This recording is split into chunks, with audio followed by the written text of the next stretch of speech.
aqui na nossa série Entender com o Coração.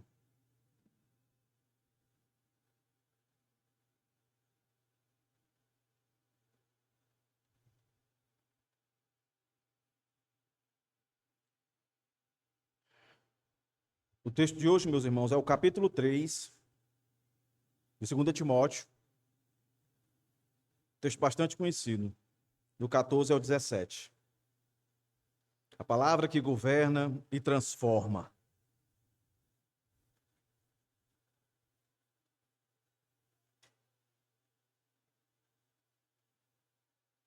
A palavra que governa e transforma o coração daqueles que, de fato, apreendem as verdades ensinadas, ditas. Vamos ler o texto, meus irmãos. Como eu disse, o segundo sermão da nossa série. Se Deus permitir, domingo que vem será o último dessa série. Se for da vontade de Deus, janeiro, nós voltamos para os profetas menores para terminar.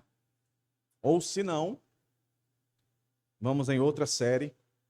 Não sei se os irmãos lembram. Durante uma quarta-feira, nós cantamos uma canção que ela diz que a tua graça é melhor que a vida. E aquilo me levou a pensar, na prática, o que é isso? A tua graça é melhor do que a vida. Aí lembra que eu disse para os irmãos? Irmãos, pensem aí. O que isso quer dizer para você? Graça e vida. Que graça é essa que é melhor do que a vida? Que vida é essa? Tem uma série sobre esse tema, baseada no Salmo onde essa canção foi escrita. Salmo 63, se não me engano. Mas aqui é aquilo que eu julgo de suma importância, meus irmãos. Não basta só ouvir, não basta ter só conhecimento. Precisa tocar no nosso íntimo. Porque a palavra de Deus diz que o diabo, os demônios, eles conhecem. Pedro diz isso. E Pedro vai além, meus irmãos. Pedro diz que eles conhecem e tem uma emoção. E tem uma emoção. O texto diz lá que os demônios conhecem e tremem. E tremem. É uma emoção. Mas é uma emoção que nós sabemos que não transformou o capeta. Ele continua perdido e não há salvação para ele. Mas ele tem total conhecimento. Ao ponto de quando Jesus começou seu ministério terreno, ele foi conduzido pelo Espírito. Ou seja, ele mesmo, né? Porque Deus é Espírito, Deus é Jesus. Então Jesus foi conduzido por ele mesmo ao deserto para ser tentado. E Satanás usa o quê? O conhecimento que ele tem das Escrituras.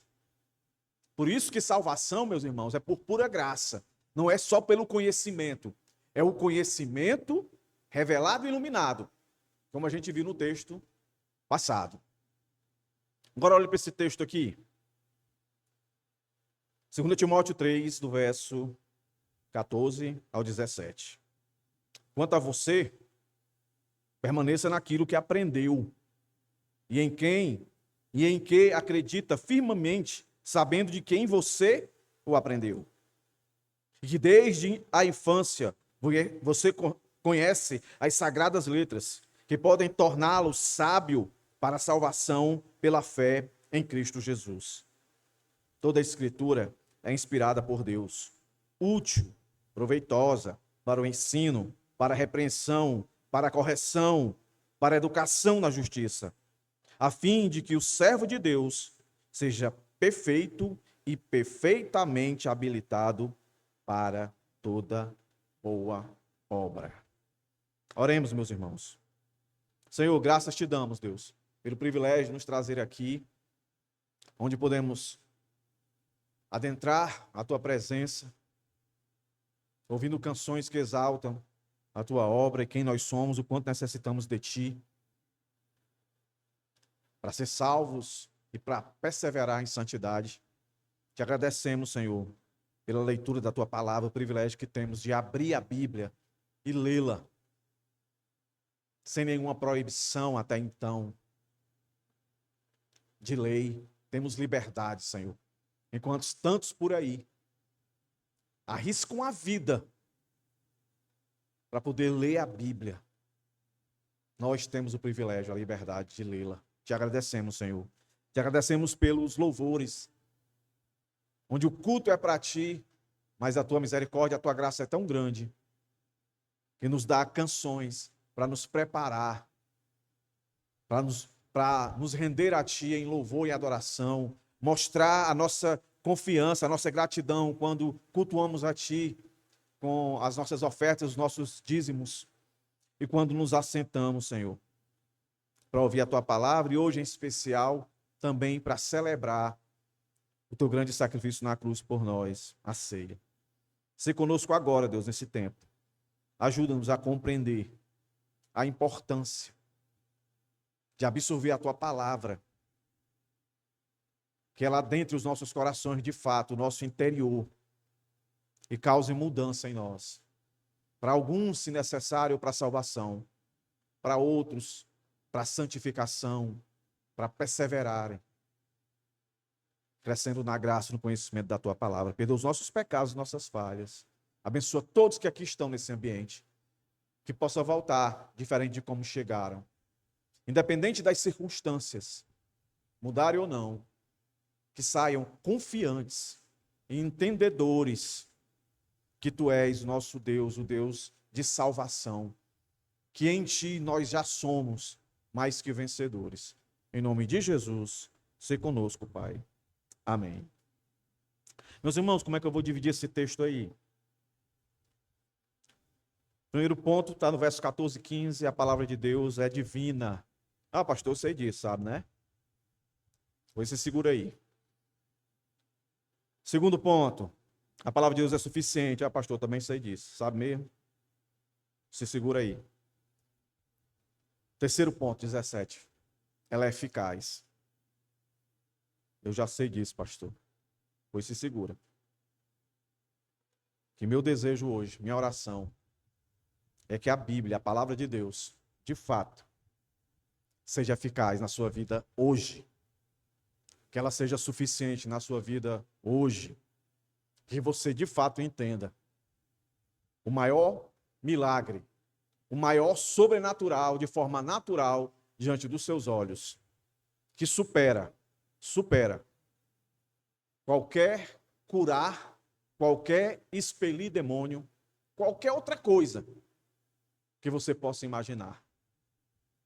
É você ter consciência de que Deus, tão poderoso, usou homens pecadores para perpetuarem a sua ação divina de agir com providência através da sua palavra, que é a vontade de Deus revelada para salvar e para sustentar aqueles que Ele salvou. Não sei como é que você se entende, mas o meu desejo é que você saia daqui hoje consciente da sua necessidade, ou de salvação da vida para a morte, ou de salvação de uma vida de imaturidade, de infantilidade para o amadurecimento. E não tem como isso acontecer se de fato essas três verdades não tomarem conta do seu coração. De que a palavra de Deus é divina, embora tenha sido escrita por homens pecadores, a palavra de Deus é suficiente, não precisa de nada, não precisa de mais nenhum acessório, de nenhuma revelação, de nenhum código, e de fato ela é eficaz, ela não falha. Mas pastor, e a minha vida? Aí aquela máxima, a responsabilidade humana. Nenhum ser humano consegue impedir a eficácia da palavra de Deus. Ninguém. Se isso não está acontecendo na sua vida, é a parte que lhe cabe. A responsabilidade de ouvir e clamar para que adentre no mais íntimo do seu ser, do qual nós denominamos aqui o seu coração, e que nós aprendemos no sermão passado que coração quando aparece lá em Marcos 2,6, em Romanos 10,10, em Hebreus 10,22 e em João 14,1, trata de mente, vontade, consciência e afeições. Nunca esqueça isso. Quando você lê a palavra de Deus e ela diz assim, ó, abra seu coração. Se você já é crente, quando a Bíblia diz, abra seu coração, você vai entender, abra sua mente, a sua vontade, a sua consciência, as suas afeições, que é muito mais do que emoção. O que Satanás sentiu, relatado por Pedro, que ele crê e estremece, é uma emoção qualquer. Afeição não. Afeição é mais do que uma emoção. Afeição é algo que tem transformação de dentro para fora, não de fora para dentro. Infelizmente, centenas de milhares de crentes acreditam. Pode acreditar no que eu vou dizer aqui. E você pode ser um deles. Que para ele amadurecer, ele tem que ver alguma coisa. Ele tem que ver alguma coisa. Enquanto a Bíblia está repleta de textos. E nós já falamos no domingo passado e agora vamos falar no outro. Que para um crente ser salvo, ou para um indivíduo ser salvo e um crente amadurecer, ele não tem que ver, ele tem que saber ouvir. Ouvir. O ouvir vai trazer as afeições, as emoções, de fato. O ver, o máximo que ele chega é aqui na casca da gente. O máximo que ele faz é arrepiar os nossos cabelos. Que não tem nada de errado você sentir essa emoção. Mas quando se trata de coisas espirituais, a gente não vive de arrepio de cabelos. A gente vive de obediência, de praticar aquilo que a gente já sabe. Isso deduz que a gente só sabe pelo que a gente ouviu, não pelo que a gente viu. Então, meus irmãos, quando eu digo isso, porque uma das principais artimanhas de Satanás, e aqui é a minha introdução, é enganar. Quem aqui, em algum tempo da vida, não foi enganado pelas suas emoções? Hã? Quem aqui achou que estava com fome? Sentiu emoção, estou com fome, e não estava? Quem aqui, os casados principalmente, que a esposa não foi a primeira namorada? No meu caso, a minha esposa, eu digo para ela que ela foi a minha primeira namorada, nada mesmo. Que eu fui para a casa dela e tudo, né? As outras era paquera. Mas eu senti emoção. Mas nenhuma delas era emoção de fato verdadeira, de amor verdadeiro, que Deus me guarde, né? Satanás, ouvi isso. Está aqui um tempo, vai fazer 30 anos que eu estou casado com a minha esposa. E ela disse que casaria de novo comigo. Não sei se ela mudou de ideia. Ela disse que casaria de novo. Entendeu? Então eu acredito que não foi uma emoção qualquer. Porque 30 anos são 30 dias, tá, irmãos? Dia 2027 faz 30 anos. Eu casei em 1997. Não falta 2 anos, né? Então Satanás sabe disso. Que quando se trata da palavra de Deus, ele vai querer causar certas situações para que tire você daquilo que é a única maneira, se você é crente, de você amadurecer, de você crescer, que é ouvir a palavra de Deus genuína. Por que eu digo isso? Porque a gente vive um tempo hoje, ó, marcado por instabilidades. Verdades são relativizadas, convicções são descartadas, e a fé, muitas vezes, é moldada não pela fé bíblica, que é certeza, convicção, mas sim por pensamento positivo. E nós estamos chegando no final do ano, e aí é que está mesmo, né? Aqui ninguém acredita mais nisso. Todo mundo aqui já aprendeu que palavra não tem poder. A única palavra que tem poder é essa daqui. E é quando Deus quer agir. Porque senão, se toda hora que a gente falasse a palavra de Deus, ela agisse, então o mundo todo estava convertido já. É quando Deus quer, na hora que Ele quer. Então a gente não tem. E às vezes a gente não para pensar que quantas palavras já foram ditas a nosso respeito, ou a gente mesmo já, de repente, né, no outro tempo aí, de maturidade sua, você falou, ou disse que não falaria, porque isso pode pegar, né, porque a história de que praga pega. Aí eu me lembrei, quando eu estava pensando nisso aqui, que palavra não tem poder coisa nenhuma, que eu me lembro, eu sou da época que quando a gente fazia raiva à mãe, e a mãe não queria bater na gente, Ela dizia assim pra gente, eu não sei como é o pessoal aí, mas a mamãe dizia assim, menino, vai pra China. Menino, vai pra China. Querendo dizer, vai para um lugar bem longe, sai de perto de mim, né? Então, se palavra tivesse poder, eu ouvi tanto isso da minha mãe que eu já teria ido à China. Nunca fui, né? E quantas vezes, né, a mãe tá com raiva, ou uma amiga, minha mãe nunca disse isso, mas já ouvi gente dizer assim, vai pro quinto dos infernos, quando tá com raiva, né? Vai pro quinto dos infernos. E ninguém vai, né? Esse é o ponto. A gente vive uma cultura desse tipo aí. Eu vou dar alguns exemplos aqui de relativizar a verdade. Os irmãos já sabem que não existe uma verdade absoluta. A verdade vai depender do ponto de vista. E nós sabemos que só existe uma verdade e ela é absoluta e pronto. A fé é guiada por sentimentos. O que é considerado verdadeiro não é o que Deus revelou racionalmente, literalmente, mas o que faz a pessoa se sentir bem. Aí lembra que a gente costumava dizer isso aqui, ó, o culto foi tão bom, eu senti algo diferente. Mas, na verdade, o que a gente deveria dizer, o culto foi tão bom, eu entendi algo a mais acerca daquele assunto que eu já sabia, eu já tinha ouvido. Parece a mesma coisa, mas não é. Terceiro,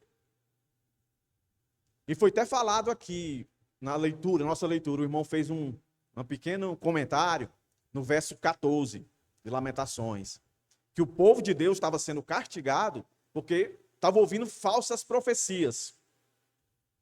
E as falsas profecias, elas não confrontam. Já prestou atenção? Olhe para essas igrejas modernas de hoje, que é Seven Church, Church não sei o quê, tudo americanizada, bola de neve, barco que não afunda, e por aí vai. Como não há confronto. Deus é buscado ali, mas que não se exige arrependimento. Não se confronta a pecado, não se dá nome a pecado. Uma quarta que esse mundo aí coloca é buscar Deus como um meio de alcançar alguma coisa. Prosperidade, realização pessoal. Enquanto o Senhor quer da gente é obediência, que nós somos tratados na Bíblia como servo e não como senhores. Senhores é que mandam. Senhores é que pedem para se fazer alguma coisa. Nós nos humilhamos. E centenas de igrejas, se não dizer milhares, agora nesse momento, invertem os papéis. Deus é o servo. Eu chamo aqui de cristianismo utilitarista. É útil para mim. É proveitoso para mim, diferente do texto que nós vamos ver. Ferida. Nós, meus irmãos, por causa da queda, nós temos um coração com inclinações à idolatria. A Escritura pede centralidade e fé. Mas centrada nas Escrituras. Mas, infelizmente, hoje, e eu já comento isso até nas minhas conversas dos mais próximos, que muitos cristãos têm a sua igreja, têm o seu pastor, têm os seus líderes, mas eles vivem mais sobre a influência de líderes carismáticos, com essas tendências. Meus irmãos, não tem bom. Muita gente que eu admiro, eu olho hoje e eu digo, rapaz, está correndo risco. Porque hoje em dia, eu não sei você, alguns pastores estão se comportando de um jeito nas mídias sociais como verdadeiros popstars, detentores de respostas a perguntas que a Bíblia nunca incentivou ninguém a buscar essas coisas, buscar sensacionalismo, coisa do tipo. Pastores que você bota ali e está falando uma coisa séria, né? Talvez alguns irmãos vão associar, não tem problema. E aí ele vem, no meio que ele está falando uma coisa séria da Bíblia, aí ele vem e diz, compre as camisas tal. As camisas são boas para isso, para aquilo outro, para aquilo outro, para aquilo outro. Pá! Aí ele começa a falar de novo, aí depois, pá! De novo. E é interessante, quando você senta para conversar com algum desse tipo, e eu me lembro de uma história que aconteceu comigo, no seminário. Na hora do intervalo, eu me sentei, estava ali, né, sentado, conversando com o pessoal, e chegou um aluno, aí disse, professor, eu queria que o senhor tirasse uma dúvida. Eu disse, dúvida de quê? Aí ele trouxe uma questão polêmica, daquelas que nós trabalhamos na última série, né? Que a gente não deve discutir essas coisas que não, só é debate, ele não está crescimento, é só, sabe? E aí eu disse, beleza. Aí ele foi e disse assim, é porque eu estou fazendo um curso com o pastor fulano de tal. Estou fazendo um curso com ele. Então ele paga um valor e assiste às aulas lá, né? Tal e tal. Aí na hora eu disse assim, aí tu faz o curso com ele e quer tirar as dúvidas comigo? Aí eu brinquei e disse assim, é R$19,90. Aí ele olhou para mim e disse assim, o quê, pastor? Eu disse R$19,90 para me te responder. Porque tu não está pagando o curso lá? Então tu tem que perguntar a ele, o pastor lá. Se tu está fazendo o curso. Quer dizer, ele tem a igreja dele, ele tem o pastor dele, aí ele entra nas redes sociais, vê lá um pastor que ele só conhece por nome, ele não sabe onde é que mora, ele não sabe como é que trata a esposa, ele não sabe como é que ele lidar com dinheiro, ele não sabe de nada. Mas o cara é o suprassumo. Aí ele vai lá, faz o curso com o cara, aí o cara gera uma dúvida na cabeça dele, aí ele vem infernizar a gente. Entendeu? Aí ele vem perguntar a gente, eu brinquei. Não, eu vou te responder. Eu não entro em polêmica, eu não tenho a resposta para isso aí não. Porque a resposta que eu lhe dei aqui vai gerar outra, e a gente vive esse mundo. E esse tipo, pelo menos esses 5 aqui, que teria mais para me dizer aqui. Esse tipo de coisa, meus irmãos, não amadurece ninguém. Não traz convicção de nada. Porque a nossa vida na prática, e aí todos vocês são da mesma matéria que eu, a nossa vida todo dia, quando a gente acorda de manhã, ou para trabalhar ou para estudar, é uma vida medonha. Entendeu? Que o pecado está sempre batendo na porta da gente, entendeu? Está sempre uma disputa, né? A gente sempre está querendo ter alguma coisa e se frustrando por aquilo que a gente não tem e deixando de se alegrar por aquilo que a gente tem, que um dia a gente sonhava em ter e se frustrava. Está sabendo? Aí desse jeito, meus irmãos, não tem como você chegar numa igreja e sentar e ouvir uma palavra. Não tem como você identificar essa palavra como de fato divina, vindo de Deus, independente de quem está pregando, ela está vindo de Deus, é suficiente, é o que você precisa naquele dia, naquela hora, e ela é eficaz, ela traz mudança na vida. Então, pastor, a gente não pode ver essas coisas no mundo? Pode, você pode ver, mas nós aprendemos. Nem tudo que eu escuto, eu tenho que absorver. Mas é interessante. Aquilo que eu preciso absorver, eu não deixo descer para o meu coração. Aquilo que eu não preciso, aí eu deixo. E como é que eu sei que desceu para o coração? É quando eu não mudo. Eu não me apaixono mais pela palavra de Deus. Eu não tenho desejo de estar na comunhão dos irmãos. Eu não exerço a paciência que é minha chamada. Eu não paro de pensar só em mim. Pronto. Não descer para o seu coração. Porque quando a gente realmente entende essas coisas, aí eu faço um link com o obreiro aprovado, a gente vê que a gente é muito mais um instrumento de ação para agir do que ação de lá para nós sermos o passivo para receber. Esse é o ponto. Então, meus irmãos, quando a fé é moldada por esse tipo de cultura, vou repetir aqui, da autoridade transferida, do cristianismo utilitarista, ou seja, por um objetivo egoísta para que eu tenha alguma coisa ou esteja em alguma posição. Quando eu rejeito ouvir, de fato, aquilo que me confronta, que aqui não tem nenhum santinho aqui, Não tem nenhum santinho com as asas aqui, não. Todo mundo aqui pecou essa semana, nesse dia. Ou direto ou indiretamente, todo mundo pecou. E a gente vem à igreja justamente para pedir a Deus, para nos perdoar, para que Satanás não nos acuse, porque ele vai nos acusar. Esse é o papel dele, nos acusar. Então, quem rejeita as doutrinas de conflito, de exortação, tem problema. Vai ser guiado pelos seus sentimentos e aí ele vai achar que ele pode encontrar a verdade de Deus na boca de um filósofo, que fala muito bem, gesticula muito bem. Não. A palavra de Deus é simples. Nunca se esqueça do testemunho registrado na história de Martim Lutero, um homem que conhecia a Bíblia, dava aula, meus irmãos, em seminário. Dava aula, mas não era convertido. Até que um dia, ele sentado, abriu e leu: o justo viverá pela fé. Só esse texto. Bum. Esse boom foi demonstrado em quê? Em tudo que ele deixou. Os livros que ele escreveu, a ação que ele teve ali no seu tempo. Diferente do que muita gente pensa, né? Ele não foi um herói. Ele foi um crente que não se acomodou. Lutero ele nunca quis sair do catolicismo. Ele queria que o catolicismo fosse bíblico. E ele lutou por isso. Dito isso, irmãos, vamos para o nosso texto.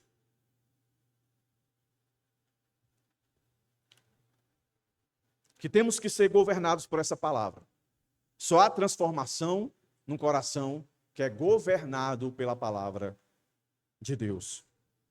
Aí o texto começa, ó, verso 14 e o 15. Quanto a você, Paulo dizendo para Timóteo.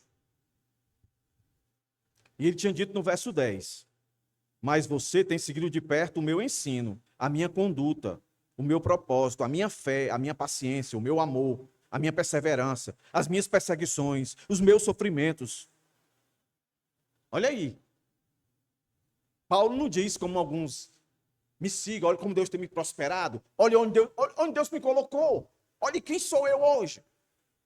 Paulo traz para a realidade da vida. E se você voltar um texto, capítulo 3, nos últimos dias surgirão falsos profetas. Está aqui, do verso 1 até o verso 9. Aí Paulo chega no nosso verso e diz: quanto a você, ele não vai dizer nada novo.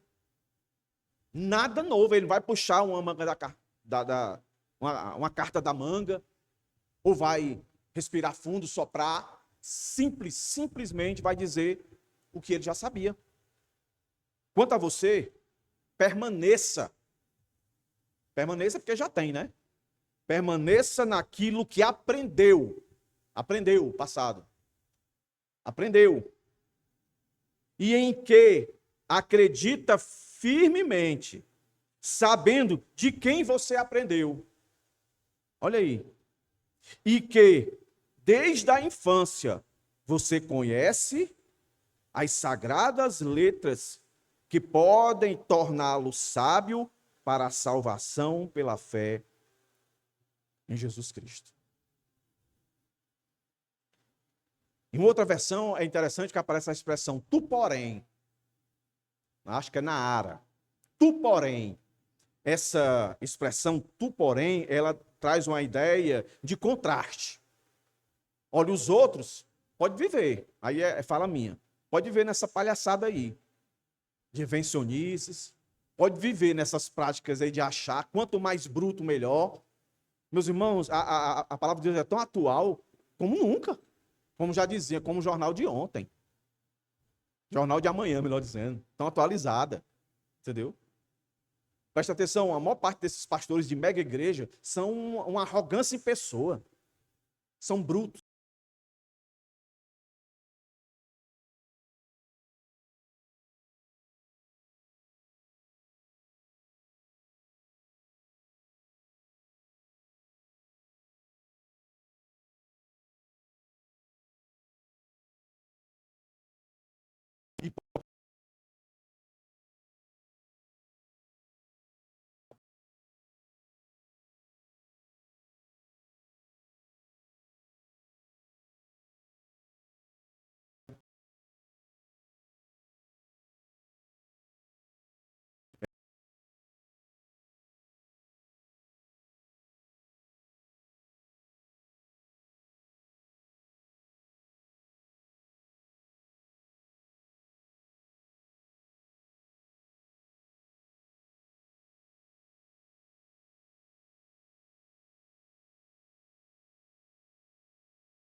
né, para que ele crescesse em um processo de amadurecimento.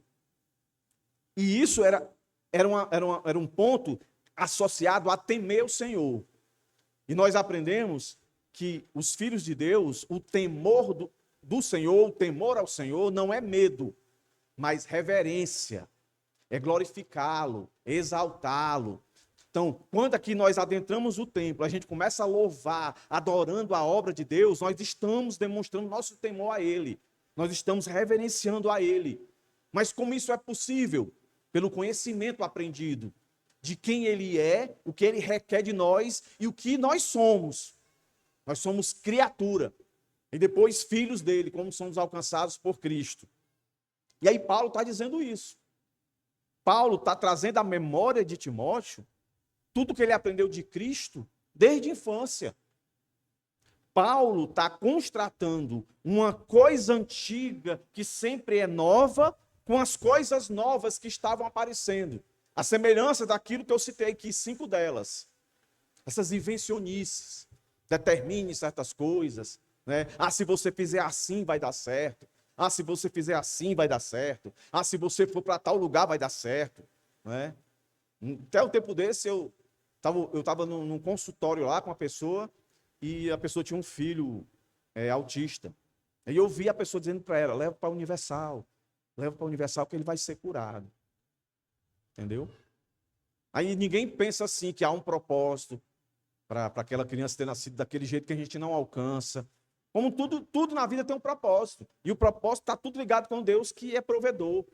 Se Ele não revelou tudo que a gente precisa saber, ou queria saber, o temor, o respeito, a reverência nos faz nos calar e nos abraçar com aquilo que é mais importante. E aqui no caso, Paulo está dizendo, Timóteo, eu estou tentando entender o contexto dele. Timóteo está sendo tentado, né? Talvez Timóteo estivesse vendo alguns irmãos indo para essas igrejas, que lá a emoção era a flor da pele, né? E Timóteo era um discípulo de Paulo. E Paulo mostrava sempre a luta do que é viver o ministério. Não que ele não amasse o ministério, mas ele é realista, como nós lemos aqui no verso 10. Olha para o meu sofrimento. Então, é como se Paulo estivesse dizendo assim para Timóteo, Timóteo, se o teu ministério, e aí é um paradigma, Timóteo é um paradigma para nós aqui, todos os crentes. E eu até disse num sermão passado aí, olha, se a vida do cristão, ela não tem nenhum tipo de conflito, nenhum tipo de confronto com o mundo, tem alguma coisa errada. Tem alguma coisa errada. Paulo está dizendo, olha, em outras palavras, olha, o caminho é esse aqui. Repito, não é que seja pessimista, mas é realidade. Jesus sofreu, morreu, ressuscitou. Todos os discípulos sofreram e morreram, estão esperando o Senhor ressuscitar. Isso é para todos nós. A gente não precisa pedir sofrimento. O simples fato de ser um cristão já está atribuído aí, já está no pacote. Sofrimento. Só que a gente não quer pensar nisso. A gente tem um problema, meus irmãos, de ir para os extremos. Ou a gente vai para outro extremo triunfalista, que a gente vai ler o texto e diz que nós somos mais que vencedores, que Satanás está debaixo do nosso pé, aí pronto, a gente fica, e aí? Mas a gente esquece esse outro. Então a maturidade traz os dois juntos. A gente vai ter momentos de alívio, mas depois vem momentos de tensão. O momento de tensão é para provar a gente. Só você ler as 7 cartas da Ásia. Qual é que é elogiada? Qual é a única que não recebe uma reprimenda? É a mais sofredora. É a mais sofredora. Então Paulo está dizendo assim, ó, meu irmão, a minha vida foi um sofrimento, você sabe disso. Então esses caras aí, parece que a vida deles está mil maravilha, e pode até estar, mas o fim deles vai ser diferente do meu e do seu. Então, insista, permaneça, continue.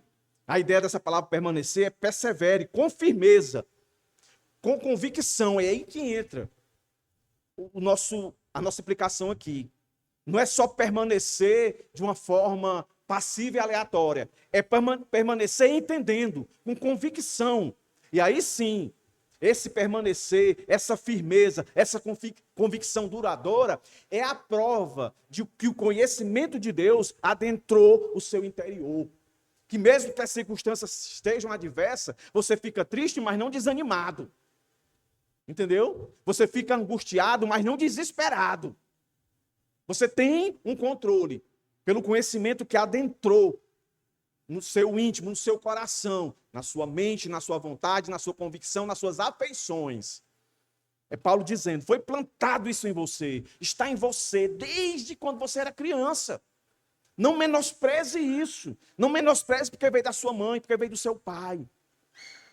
Tem muita gente que conta com orgulho. Ah, eu me converti com fulano de tal, com pregador tal. Ah, legal, beleza. Mas até hoje ninguém conseguiu provar o contrário. A estatística é que Deus salva muita gente, muito mais por anônimos do que por pastores famosos. E anônimos pode ser você. Pode ser você. Mas como é que você vai ser instrumento de Deus para a salvação de outros, se o conhecimento só fica na sua mente? Você não permanece nele. Você não busca convicção, uma convicção duradoura. Não há continuidade.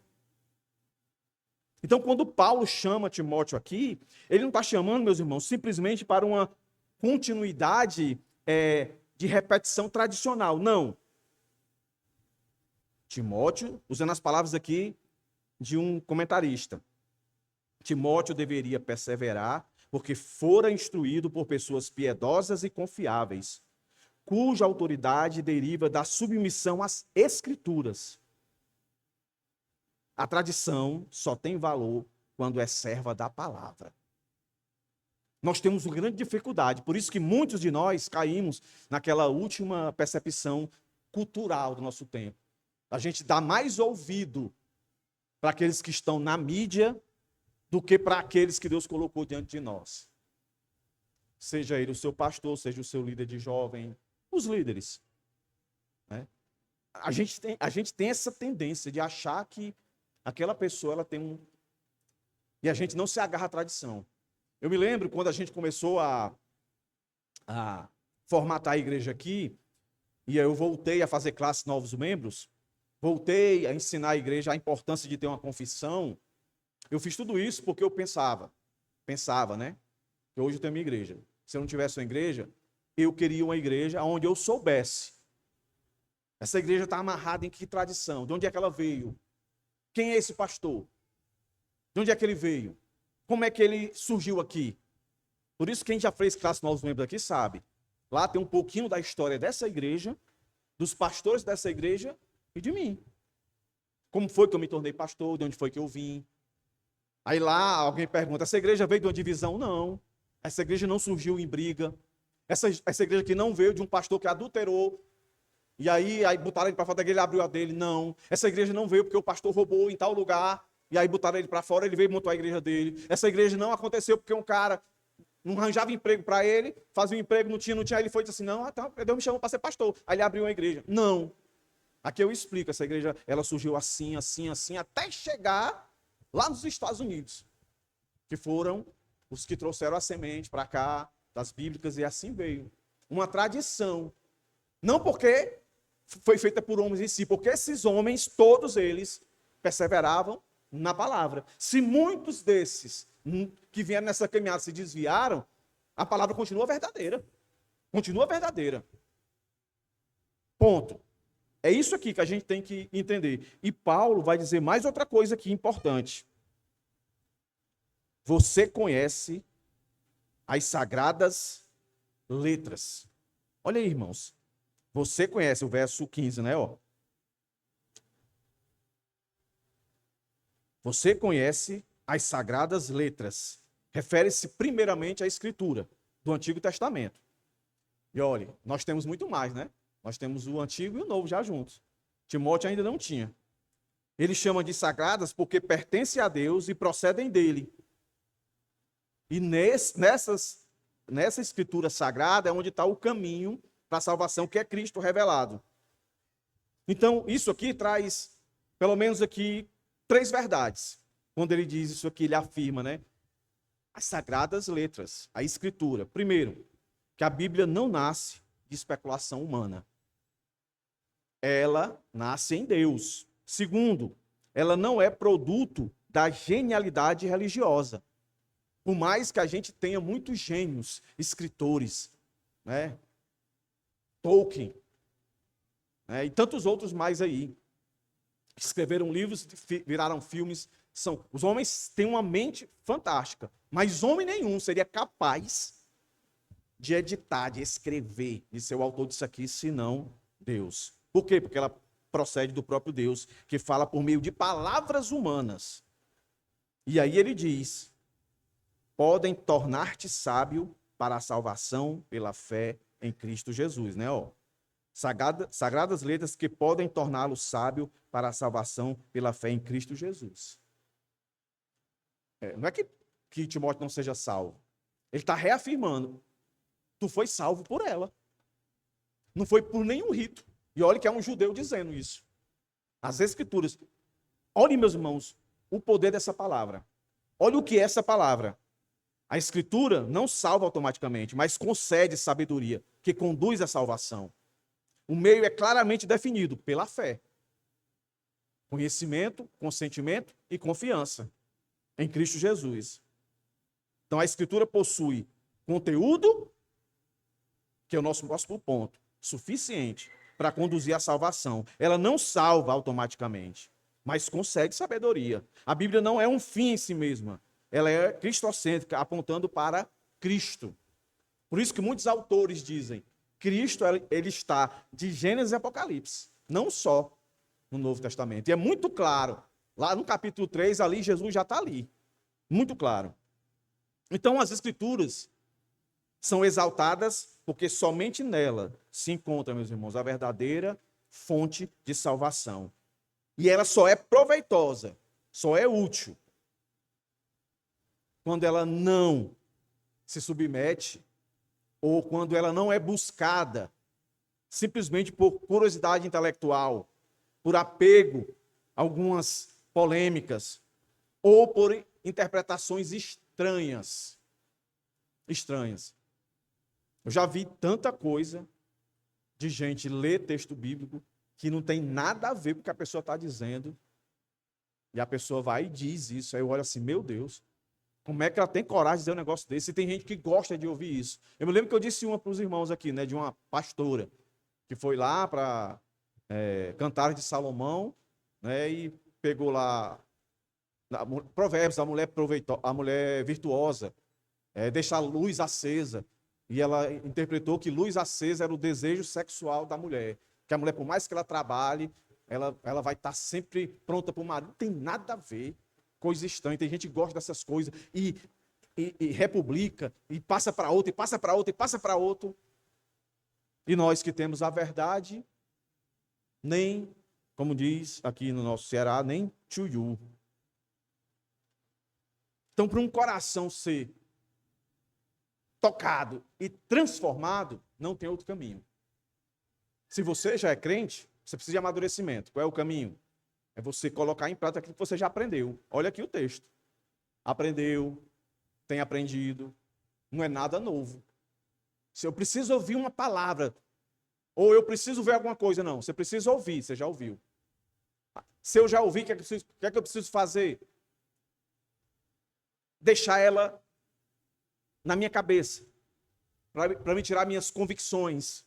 E nessas convicções, eu de fato gere uma emoção transformadora na minha vida. Que eu abandone aquilo. Se era uma negligência em ler a Bíblia, eu agora entendo que eu preciso ler. Mesmo sem vontade de ler. Eu sempre digo isso. Você não está com vontade de ler a Bíblia? Leia para ficar com vontade. Você já deve ter ouvido da sua mãe, quando você fica doente. Aí a sua mãe traz comida para você, e diz: não estou com fome. Meu organismo não está aceitando nada, eu não estou com fome. Mas você sabe que precisa, se não comer, morre. Aí a tua mãe vai e diz assim: coma que o seu organismo ele vai produzir, né, o desejo de comer. Coma. Aí a mãe insiste, você vai e come. Aí quando pensa que não, você comeu o prato todinho e gostou. Entendeu? Porque você insistiu em comer mesmo sem ter fome. As coisas espirituais não é diferente. Deus sabe disso. Mas aí entra a nossa parte. Rapaz, eu vou ler. Eu não estou com vontade, mas eu vou ler para ficar com vontade. E vai ter dia que você vai ler, não vai ficar com vontade. Mas beleza. No outro dia você tenta de novo. Eu tenho certeza que vai chegar uma hora que você vai ser restaurado. E ela vai passar para você essa ideia de que ela não é só divina, ela é suficiente, ela é o que você precisa. Então, Paulo agora vai ampliar. Ela é divina, e agora ele vai corroborar para dizer isso de fato. Quando ele traz a seguinte expressão, ó. Toda a escritura, que ele disse anteriormente, as sagradas letras, que você aprendeu, e que você acredita firmemente, recebendo de quem você aprendeu. Agora ele vai dizer, toda escritura é inspirada por Deus. Então Paulo vai ampliar aqui agora, de escritos sagrados para escritura inspirada por Deus. Inspirada é a ideia de soprada. Faz lembrar lá o ato de dar vida para o homem, né? Adão fez o homem, soprou, inspirou, soprou. Olha aí, meus irmãos. Isso aí é legal, né? A Bíblia é o poder de Deus, saindo de Deus, é o sopro de Deus. Não é não? Olha Paulo dizendo aqui, ela é inspirada. Isso significa que a Bíblia tem a origem divina, ainda que é escrita por autores humanos. A inspiração é orgânica, não mecânica. O Espírito Santo usou a personalidade, a história, o estilo de cada autor, sem erro no resultado final. Por isso a Escritura é autoridade final, de fé e prática, é infalível e suficiente. Reconhecida como palavra de Deus, como Escritura, de forma abrangente. E olha que interessante, quando ele diz toda a Escritura, na cabeça de Timóteo é o Antigo Testamento. Mas para nós agora é tudo. Tudo. Tudo que está na Escritura é inspirado. Tudo, tudo, tudo. Agora,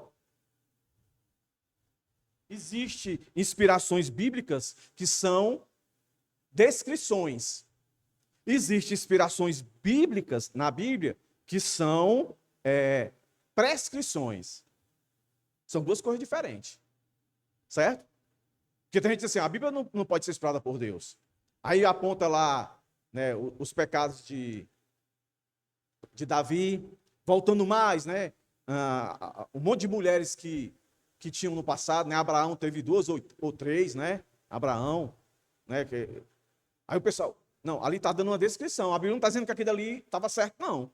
Está descrevendo, está só descrevendo, é um relato. Agora a Bíblia também tem prescrições, como em Levítico, né? Como os mandamentos, como essas aqui agora. Aqui é uma prescrição, não é uma descrição não, é uma prescrição. Está dizendo o quê? Timóteo, a palavra que te salvou é divina, rapaz. Permanece nela. Deixa ela entrar no teu coração, irmãos, coração, vontade, consciência. Aqueles 4 pontinhos que a gente falou em Caminho do Emaús. Deixa ela entrar e permanecer. Persevere nela. Medite nela. Porque ela é inspirada por Deus. Ela é inspirada, literalmente soprada. Então por que ela é suficiente? Porque contém tudo o que é necessário para a fé e para a vida cristã. Nada precisa ser acrescentado e ela pode lhe direcionar para aquilo que a apraz. Não é o que nós queremos saber, é o que nós necessitamos que a Bíblia está para nós. Por isso, o texto continua e diz, útil, em algumas versões vai ter proveitosa. Então, Paulo aqui declara que a Escritura é útil, proveitosa, plenamente adequada. Ela não é para satisfazer curiosidade, alimentar especulações vazias, produzir entretenimento religioso. Ela foi dada para edificação real na vida cristã. E útil para, aí ele vai dizer agora. Esse pedaço aqui, meus irmãos, é que eu julgo de mais importante de tudo que nós falamos aqui. Lembre-se que aqui o contexto está no mesmo contexto que nós falamos sobre o que ser obreiro aprovado. Aquele que maneja bem a palavra, que depende dela. Então ele vai dar aqui, ele vai dar aqui uma que eu chamo de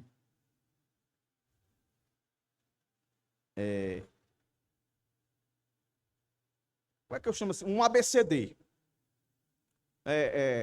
Uma pedagogia do que a Bíblia propõe. Está aqui, você já ouviu isso. Mas escute isso aqui agora. Olha o que ele vai dizer agora. Por que que a Bíblia, sendo divina, sendo inspirada, não seria isso aqui? Para que que a Bíblia serve? É para matar minha curiosidade? É para me fazer sentir bem? É para me curar? É para me colocar em posições de destaque, de honra? Não, irmãos. Não. Para que que a Bíblia existe? Se resume nisso aqui, ó. Para nos ensinar. Esse é o propósito. Não para satisfazer a curiosidade, né? Nem alimentar especulações, muito menos produzir entretenimento. É para nos ensinar, ou seja, formatar, fortalecer a nossa fé. Conhecimento, consentimento e confiança. É para nos repreender, ou seja, confrontar o erro, o pecado. Terceiro, não só apontar o pecado, mas mostrar o caminho certo, a correção. Né? Restaurar, mostrar o caminho certo, como eu disse. E por fim ele vai dizer, instrução na justiça. Moldar a vida piedosa. Aí, ó. Não são 4 pedagogias que se anulam, não. Ou você tem tudo, ou você não tem nada. Você só consegue a instrução na justiça se te mostrarem o caminho que você deve andar, em detrimento do caminho que você não deve andar. E como é que se faz isso? Ensinando. E qual é o meio mais poderoso, depois da Bíblia, com você, para que você se dê bem nessa? A igreja. É a igreja. Não é outro caminho. Então, quando você vem à igreja, é o que Paulo está dizendo, você tem que se segurar nisso aqui, que foi isso aqui que você aprendeu em casa. A sua mãe, a sua avó, elas lhe ensinaram, lhe repreenderam, lhe corrigiram e lhe instruíram para que você permanecesse. Ou seja, é o caminho da perseverança.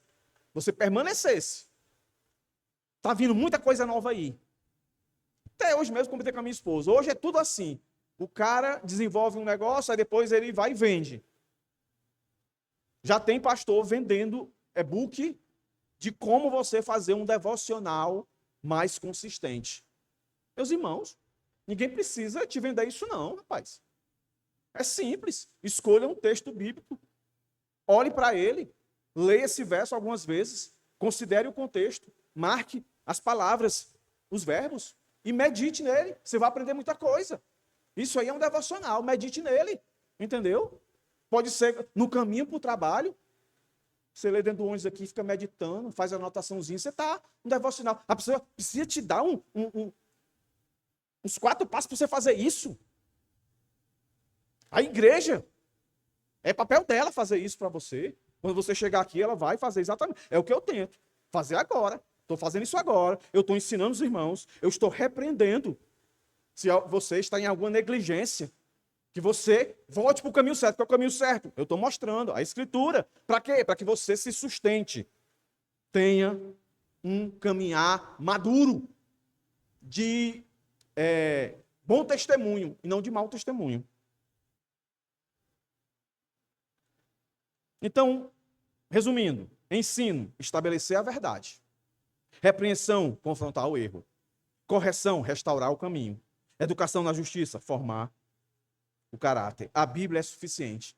E aí, Paulo, nosso último ponto, ele vai trazer 2 palavras que parecem a mesma coisa, mas não é. E aí, o que Paulo vai dizer aqui, se resume o que é ser um obreiro aprovado. E o que ele falou no capítulo 2, né? Capítulo 2, do verso 14 até o verso 26, que foi a nossa série antes dessa. Se resume aqui. Olha o que é que ele vai dizer, verso 16. A fim de que o servo de Deus seja perfeito e perfeitamente habilitado para toda boa obra. Está vendo aí? Toda boa obra. Então a palavrinha aí, meus irmãos, é perfeito.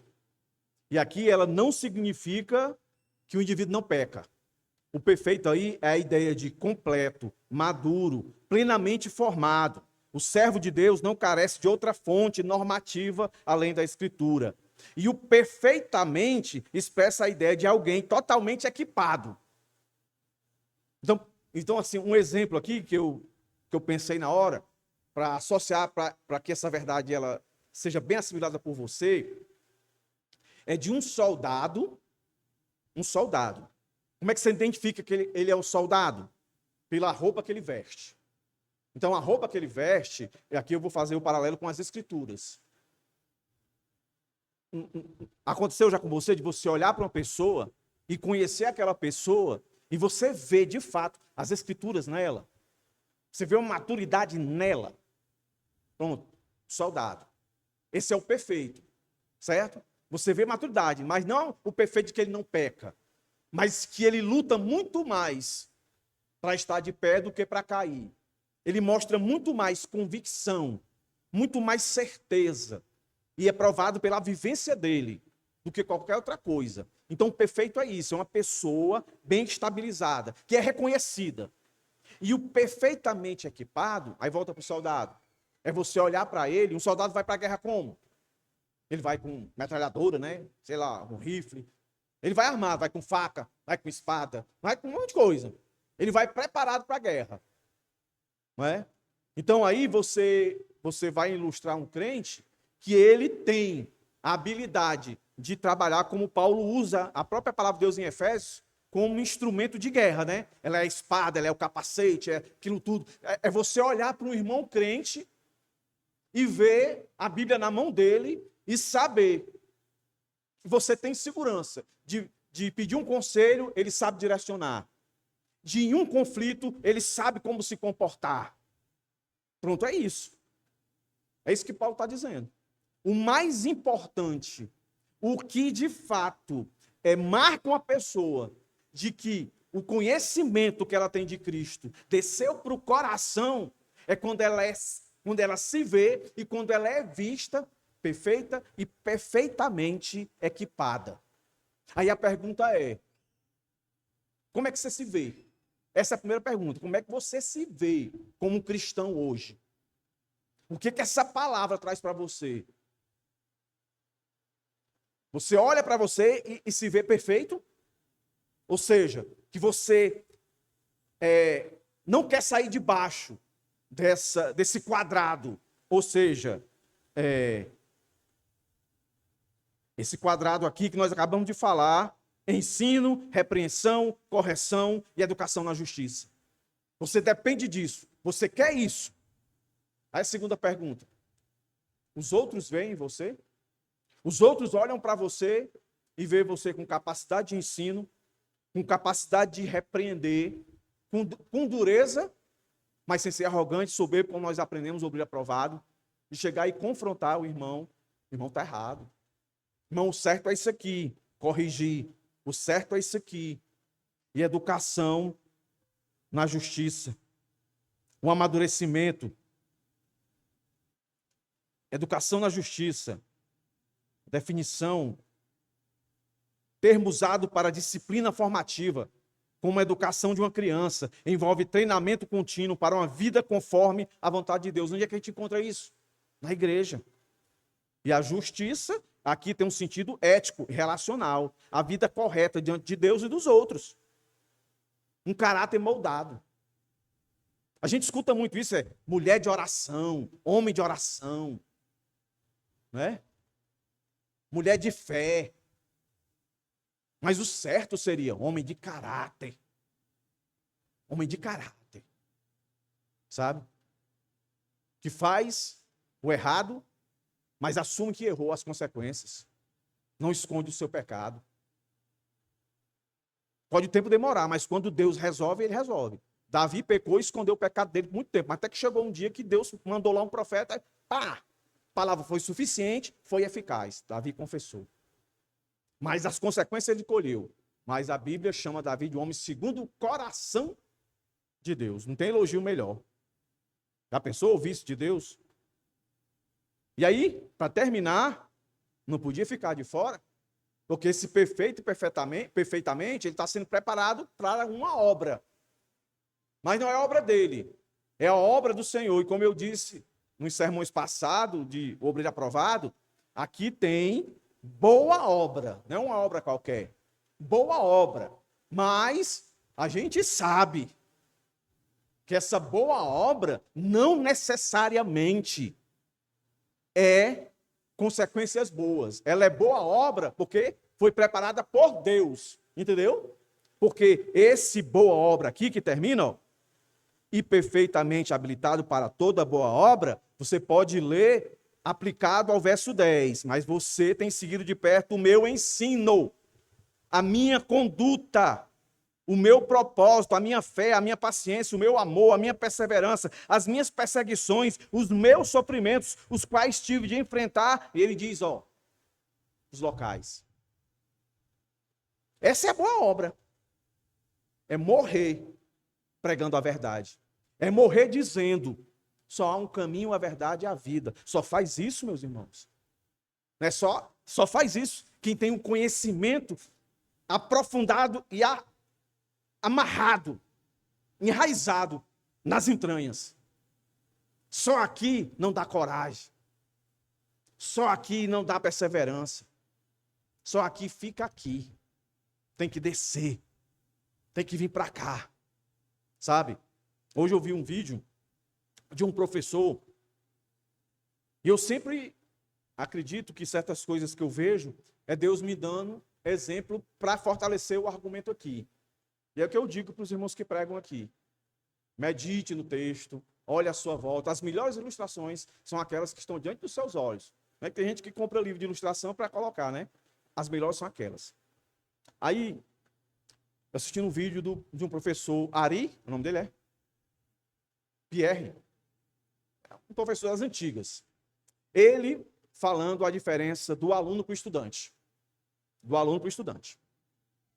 E aí querendo dizer coisas que eu já dizia quando eu ensinava no seminário, né, que prova não define inteligência de ninguém.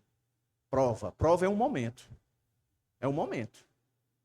Você estudou um dia anterior, decorou, vai lá e faz. Aprender é diferente. Aí ele disse assim, há uma diferença muito grande de você ser aluno, de você ser estudante.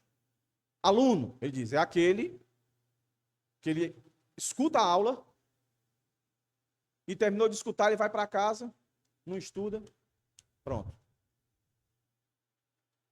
Ele não guardou aquilo. Ficou. Aí no dia da prova, ele estuda um dia antes ali, ele até brinca, né? Que a pessoa estuda, e aí ele vai fazer a prova, aí você aplica para o colégio, para a faculdade, para o que for. Ele vai fazer a prova como se ele estivesse carregando um baralho empilhado assim, aquele negócio de baralho que você vai botando assim, para fazer uma pirâmide. Aí ele vai chegando para fazer a prova, alguém vai falar com ele, aí ele disse, não fala comigo não, porque ele tem medo de balançar a cabeça e esquecer tudo, porque ele, né? Ele disse, o que aprende não. Aí ele deu um exemplo.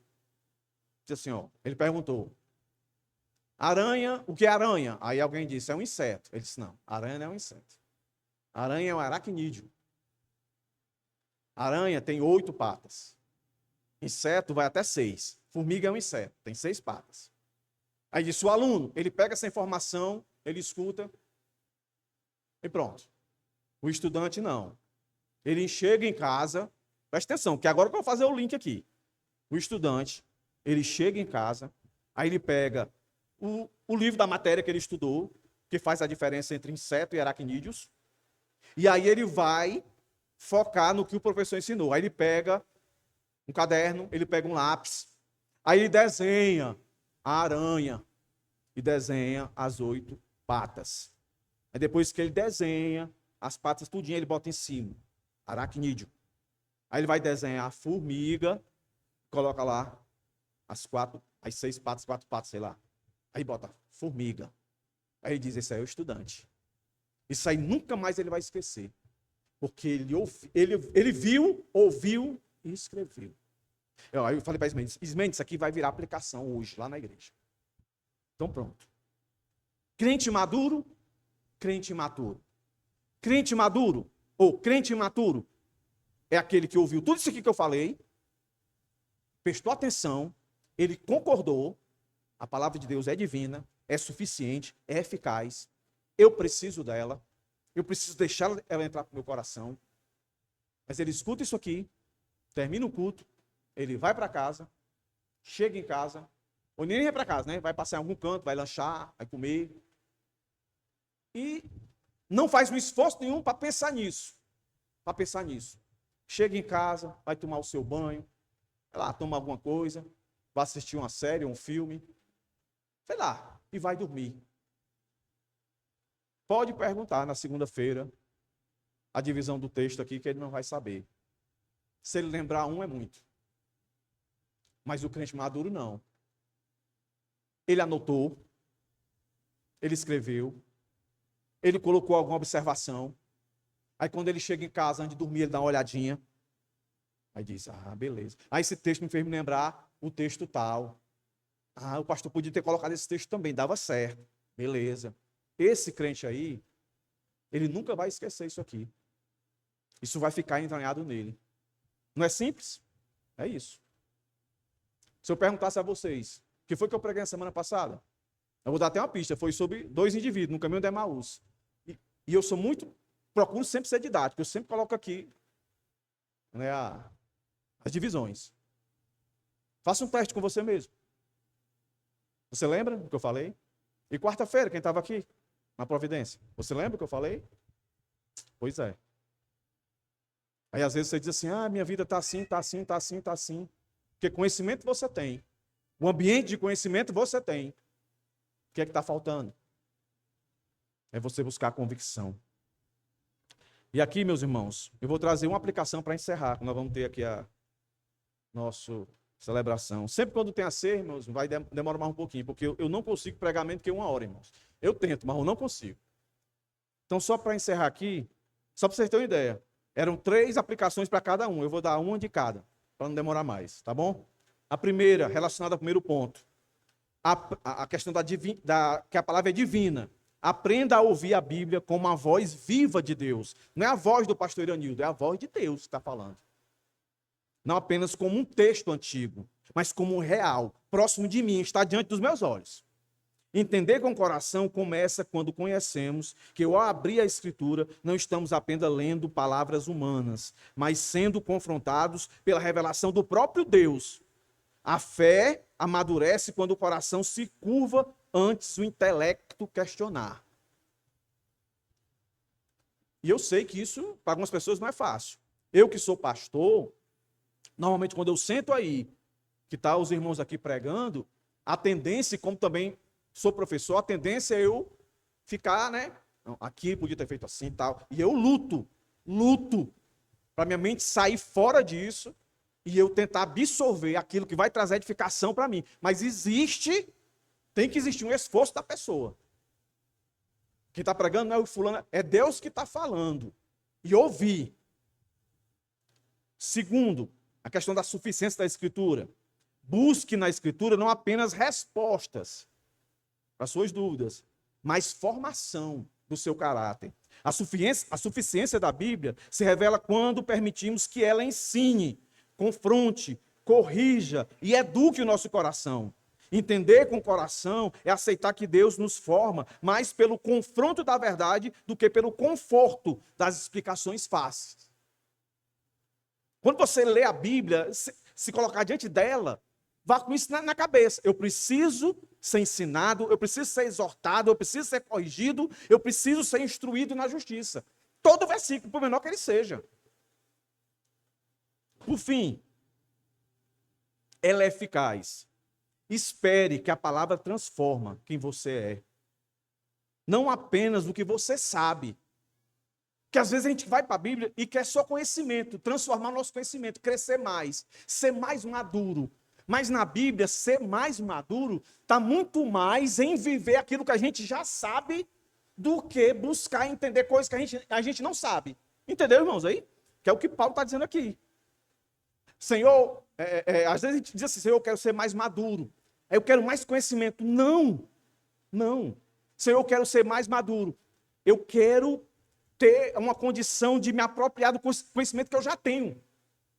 Todos vocês aqui, eu posso dizer, sem exceção, têm conhecimento suficiente para ser mais maduro do que você é. Não que isso tire o desejo de você conhecer mais. Não é isso. O que eu estou querendo é não deixar você pensar que é o que você conhecer mais, você vai se tornar maduro. Não. É quando você se apropria. É quando você, de fato, faz essas três coisas que eu acabei de explicar aqui. Olha para a Bíblia como divina, é Deus falando. Olha para a Bíblia como escritura suficiente. Não para sanar as minhas expectativas, as minhas ilusões. Mas para formatar o meu caráter. Ela é eficaz. É isso, meus irmãos. Deus tem misericórdia de nós, nos ajude a entender com o coração. Fique de pé. Eu já chamo os irmãos aqui de diácono para se posicionar, para a gente já celebrar aqui.